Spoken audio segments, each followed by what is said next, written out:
Château-Chalon, cité de caractère de 150 âmes, domine de son éperon rocheux le vignoble du même nom, une des premières AOC de France. C'est d'ailleurs dans les vignes que nous retrouvons Stéphane Meyer, un enfant du pays revenu sur ces terres il y a 3 ans. Bonjour Stéphane. Bonjour. Merci de nous accueillir dans vos vignes. Vous êtes en train de cueillir quoi? Hypericum perforatum. C'est C'est-à-dire du millepertuis. C'est une plante qu'on utilise traditionnellement contre les brûlures, les plaies par écrasement, le stress. sur le les soleil. vignes. Ouais. C'est pour ça qu'on s'appelle le druide de Paris. Cette appellation-là, ça vient de la presse et des chefs quand j'étais plus sur Paris. J'ai créé une filière d'approvisionnement en plantes sauvages alimentaires. Je me suis dit, il m'appelle comme ça, je l'accepte Je le garde. malgré tout. Ouais. Mais Ouais. vous ne reconnaissez pas forcément dans le terme. Non, je ne suis pas druide du tout, je suis juste cueilleur. Alors, votre parcelle, elle dénote un petit peu dans le paysage, un petit côté forêt vierge. Alors là, ici. je laisse venir les plantes, la plus grande partie des plantes à graines. Quand elles passent la fleur, elles redonnent tous les minéraux qu'elles ont pris au sol. Et pour la longueur, pour la hauteur des pampres, effectivement, je ne coupe pas cette partie-là qu'on appelle les apex, parce que vous avez une corrélation entre la longueur des pampres et le développement racinaire. Et puis, quand les pampres sont assez longs, en fait, on en fait une voûte comme ça. Maintenant, il va falloir en faire quelque chose de toutes ces plantes. Ouais, on va aller faire une teinture mère à Château-Chalon, là-haut. De l'autre côté de la colline, là. Ok. Donc on fait la teinture vraiment juste après la cueillette, hein, vraiment le plus rapidement possible. Et donc, ce produit-là, on va le mettre directement sur la vigne ou pas? Alors oui, on le met directement sur la vigne, en dilution, hein, on met quelques gouttes par hectare. La connaissance des plantes que j'ai, ça m'a permis aussi d'appréhender les plantes pour faire des spiritueux sauvages. À partir des plantes que je trouve sur un massif, je réalise des recettes. Donc, l'amour des plantes tout le temps, mais pourquoi ici, à Château-Chalon précisément? Ah ben viens voir.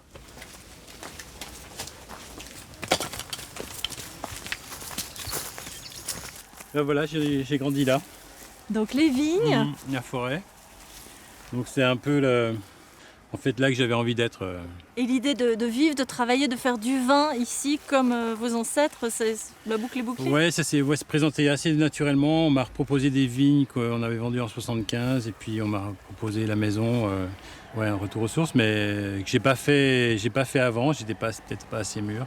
Les gens étaient plutôt contents qu'on arrive là avec les enfants, que ça fasse une famille de plus dans le village. Et d'ailleurs, oui, vous n'êtes pas le seul à travailler ici.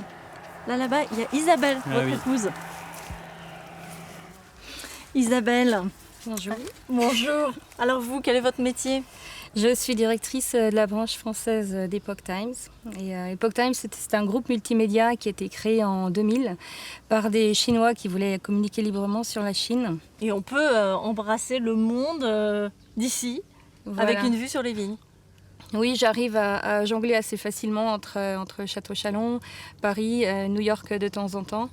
Et puis bien sûr, je travaille beaucoup en ligne, beaucoup avec nos équipes en ligne au quotidien.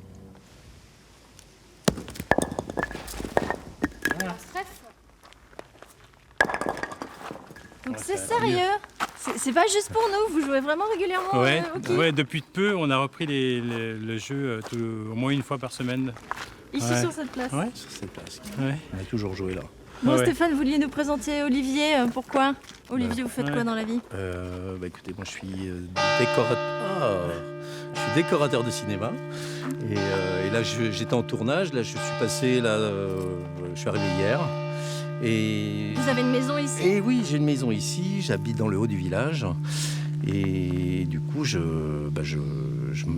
cherche à tout prix à revenir dans mon beau pays, quoi. Et l'idée m'est venue de créer un cabaret de voltigeurs, un cabaret aérien, pour ouvrir un peu de culture différente dans cette région que j'adore.